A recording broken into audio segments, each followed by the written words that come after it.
Bueno, pero estamos ya de vuelta y como les había apuntado vamos a iniciar conversación con el secretario insular de la Unión General de Trabajadores de la UGT, César Reyes, en estas fechas ya en el que tenemos configurado los gobiernos municipales funcionando desde hace bastante tiempo, el gobierno insular, idem de lo mismo, el gobierno de Canarias también y superadas las elecciones del 10 de noviembre con un acuerdo inicial entre la izquierda, entre el Partido Socialista y Unidas Podemos, pues también ya configurado incluso con un documento básico. Bueno, pues con todo esto, supongo que ya los sindicatos se están haciendo una idea de por dónde pueden ir los tiros en el futuro inmediato y fundamentalmente no a ellos, a los sindicatos, sino a todos nosotros, a los trabajadores y a los desempleados más que a nadie de este país. César Reyes, muy buenas tardes. Hola, muy buenas tardes. Bueno, pues ya está todo el mundo en su sitio, como aquel que dice, y las cartas boca arriba, ¿no? Bueno, en principio parece que va a ser así. Cierto es que hemos perdido un tiempo muy valioso y sobre todo para poder garantizar a los trabajadores y trabajadoras de este país pues una mejora en la calidad de su empleo y por lo tanto en la calidad de su vida, ¿no? Bueno, actualmente, ¿cuál es el punto de partida? ¿Cómo está ahora mismo? Hablamos de Lanzarote, que es obviamente lo que más controla, lo que más conoce, ¿no? Bueno, en este caso pues estamos en una situación con una precarización en el empleo a raíz de la reforma laboral que se aplica en el año 2012 de manera unilateral por el gobierno en aquel momento de Mariano Rajoy y en contra de las negociaciones o los acuerdos que se habían adoptado por parte de las patronales y las organizaciones sindicales mayoritarias de este país. Eso nos dejó en una situación tremendamente débil a la hora de la negociación colectiva. Esa situación perdura en el tiempo y a día de hoy esa reforma laboral continúa en vigor en su totalidad y por lo tanto la precarización del empleo de los trabajadores y trabajadoras de este país y por lo tanto de esta isla pues ha venido un aumento a lo largo de los años. A nadie se le esconde de la situación y ya llevándonos a la isla de Lanzarote de la situación de la precarización a través de los contratos en fraude de ley, muchísimos de ellos, pero también aquellas contrataciones que se realizan a jornadas parcial, pero que en la realidad vienen a ser jornadas completas, abonándole posteriormente unas horas extraordinarias que en muchas ocasiones tampoco ni se abonan, ¿no? Por lo tanto, es una situación tremendamente difícil. Ahí están los datos, que no es que los de la Unión General de Trabajadores, sino que son los datos del propio Ministerio, donde la contratación, en este caso, eventual en este país se ha disparado en los últimos años, ¿no? Claro, hay unos datos que los que no estén puestos en temas económicos, entre los que me incluyo, pues nos puede chocar bastante a los telespectadores, me imagino que también. Por ejemplo, las últimas cifras que se han conocido, las estadísticas de octubre, sube el paro, pero también hay más gente contratada en la Seguridad Social, ¿no? Esto, ¿cómo casa? Que puede parecer una contradicción. Bueno, estamos hablando de dos cifras totalmente distintas. Una cosa es las cotizaciones a la Seguridad Social, que se pueden hacer por personal autónomo también, y otra cosa es la contratación de trabajadores y trabajadoras. Hemos visto como a lo largo de los últimos años el modelo de contratación eventual o los falsos, o los falsos autónomos han crecido y hemos tenido que acudir no solamente por la vía judicial, sino también por la de la Inspección de Trabajo para tratar de desarmar esa situación de falsos autónomos y también para tratar de buscar salidas a aquellos trabajadores que con una jornada parcial vienen desarrollando trabajos permanentes en la empresa y no solamente permanentes en el tiempo, porque estamos hablando de que no son contratos eventuales, sino que en la realidad vienen a ocupar un puesto de trabajo fijo, sino lo que lo hacen a jornada completa. Por lo tanto, esa situación es la que nos ha traído la reforma laboral, donde unos hablaban de flexibilidad, nosotros ya denunciamos que era precarización del empleo y desgraciadamente, pues el tiempo nos ha dado la razón y tras estos 7 años de reforma laboral, pues hemos visto cómo esa situación se ha venido dando en todas las empresas y en diferentes sectores, en unos más que en otros. Y puede ser que una persona, por ejemplo, a lo largo del mes acumule muchísimos contratos. Efectivamente, 10, 12, 15, no solamente a lo largo del mes. Es una persona solamente, pero es una cotización por 10 o por 12, digamos, a la Seguridad Social. Digamos. No, y que estamos hablando no solamente... Estadísticamente me refiero, claro. Sí, no, y no solamente estamos hablando que sea en un mes, hay trabajadores que enlazan contratos semanalmente. Por lo tanto, a jornada parcial, cuando lo que se está ocupando es un puesto de trabajo estable y fijo en el tiempo. Eso ha sido la precarización del empleo a lo largo de estos últimos 7 años y lo que nos ha llevado es a un empobrecimiento de la clase trabajadora, que no solamente aquellos que no tienen empleo no pueden ni tan siquiera hacer el mantenimiento de las más elementales cuestiones familiares o personales, sino aquellos trabajadores que hoy tienen empleo que tampoco pueden llegar a fin de mes porque la precarización del empleo, el empobrecimiento del empleo ha sido galopante en este país. Es complicado hacerse lo que se llama, ¿no?, un proyecto de vida cuando tu contrato termina pasado mañana para volver a empezar el lunes y terminar el viernes, etcétera. Pero, y ante eso los sindicatos tienen capacidad, llegan a la hora de interponer demandas, o es muy complicado por el propio músculo, ¿no? Bueno, no, en este caso, y yo le hablo por las asesorías de la UGT en Canarias, que también las coordino, están bajo mi coordinación, pues en cuanto a las demandas no hemos tenido ningún problema de asumir el trabajo que se ha venido dando en los últimos años, pero no es menos cierto que esa no es la solución, claro. El estar constantemente pleiteando en los juzgados o bien poniendo en conocimiento de la Inspección de Trabajo las situaciones de irregularidad que se dan en las diferentes empresas. Ahora bien, nosotros lo que planteamos es que la derogación de la reforma laboral tiene que ser el punto de partida para la negociación colectiva y para permitirnos desarrollar un nuevo estatuto de los trabajadores acorde al siglo XXI, pero que evidentemente de no darse la misma, pues estaremos en una clara desventaja las organizaciones sindicales frente a las patronales para poder llevar a cabo una negociación de tú a tú, con un equilibrio que nos permita negociar y sacar unos réditos o unos beneficios a los trabajadores. Bueno, las primeras intenciones del acuerdo o pacto o prepacto, como se llame, entre PSOE y Unidas Podemos, no es precisamente demasiado optimista. Hablan de retocar algunos aspectos más lesivos de la reforma laboral, pero no la reforma laboral en sí.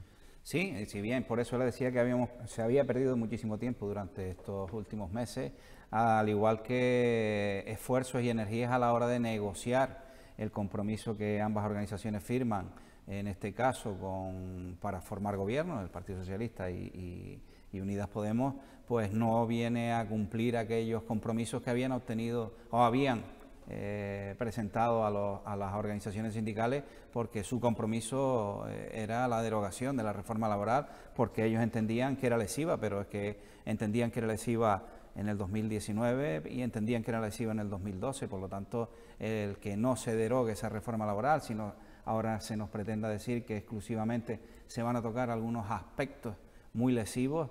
No, mire, lesiva es la reforma laboral y si no se deroga nos va a tener, como le decía anteriormente, en una posición de debilidad a las organizaciones sindicales para poder negociar un estatuto de los trabajadores que, si bien es cierto, hay que adaptarlo a las nuevas circunstancias de este país y a un siglo XXI en el que estamos ya inmersos, ¿no? O sea que se prevé un final de otoño e inicio de invierno calentito.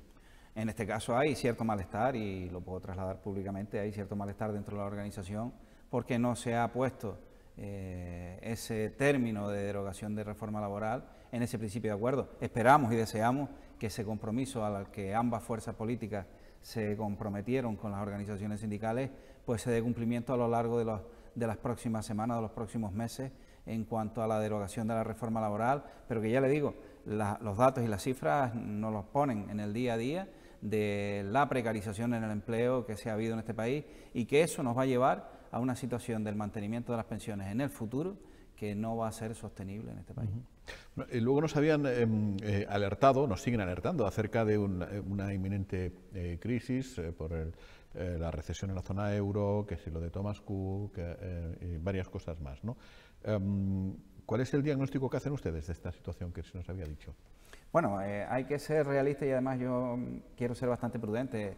Había unas voces bastante alarmantes en cuanto a lo del Thomas Cook. Hemos visto como pues apenas ha afectado a la llegada de turistas y al empleo. Eso será, porque el problema no es un problema del producto en sí, sino estamos hablando de quien vendía el producto ha tenido una situación de insolvencia y por lo tanto ese producto sigue estando en el mercado y serán otros los que lo asuman. Y nosotros entendemos que a lo largo de los próximos meses esa situación en concreta de este operador pues se verá solventada en cuanto a la llegada de turistas y por lo tanto en cuanto a la generación de empleo. y las posiciones, en algunos casos alarmistas, de algunas organizaciones en cuanto que viene el lobo, pues esperemos que no sea tan feroz como nos lo pintan y que en este caso no sean nuevamente la clase trabajadora, como ya lo tuvimos que hacer ante una crisis económica y financiera, sobre todo de la banca, que nos llevó a una situación, en el caso de Lanzarote, a tener un 35% de desempleo en el año 2010. Y a nivel insular, las políticas que se están haciendo para generar empleo, los planes de empleo, cabildo, ayuntamientos, demás, ¿les satisface? ¿Ustedes los conocen? No sé si hay un ente, una mesa insular de empleo. En este caso los conocemos, pero nosotros entendemos de que la orientación de esos planes de empleo tiene que ser otra, tiene que ser más formativo y de carácter permanente con esos mismos trabajadores para poder luego integrarlos en el mercado laboral, y que no pueden ser exclusivamente aquellos planes de empleo que se hacen con carácter puntual. Eso no le permite al trabajador su formación y su integración posterior en el sistema, en el empleo en la isla de Lanzarote, y por lo tanto entendemos de que tiene que haber dos modelos: uno, aquel que sea para paliar las situaciones más críticas de aquellos desempleados, pero que tiene que haber otros planes de empleo por parte de las corporaciones, que si bien es cierto, no en materia de empleo no tienen competencias, pero no es menos cierto que al destinar fondos a ellos, por lo tanto entendemos que hay que reorientarlos más a programas formativos que al empleo en sí durante un tiempo determinado, porque eso no le permite al trabajador posteriormente reincorporarse al mundo no tienen laboral. competencias, efectivamente, pero sí algunas más que otras son generadoras de puestos de trabajo, no para acabar con el paro en Lanzarote, pero sí efectivamente para aliviar un tanto las listas de desempleo. Y en ese sentido se ha tirado bastante, hasta donde conocemos, de las famosas ETTs. Veíamos un caso muy famoso de un trabajador que acumuló 50 contratos, me parece que al final la justicia obligó a quedarle. ¿Es recomendable un cambio en ese sentido de las políticas de las instituciones, apostar por más bolsas de empleo, prescindir de las ETT, o vamos bien como vamos? Ya estamos hablando del empleo directo de la propia administración.